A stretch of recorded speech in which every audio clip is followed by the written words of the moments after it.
TNI punya skill ninja obrak-abrik OPM, bikin keli-kualik gigit jari. Karir mentereng Prabowo Subianto sewaktu menjadi TNI tidak akan bisa dijauhkan dari seorang prajurit berpangkat serka. Berkat taktik jitu dan keberanian prajurit tersebut, Prabowo berkali-kali berhasil membawa pasukannya menyelesaikan misi-misi mustahil. Satu yang sangat melekat dalam benak banyak orang adalah saat operasi Mapenduma dimulai.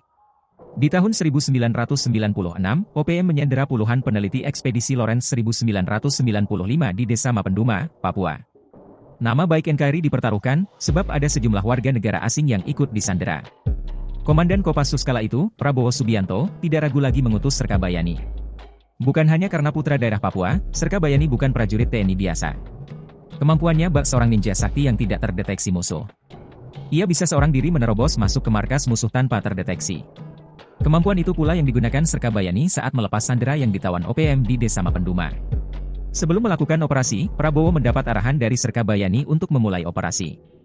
Mendengar penjelasan Bayani, Prabowo akhirnya mengambil keputusan untuk menyerang 6 titik sesuai hasil kajian tim intelijennya.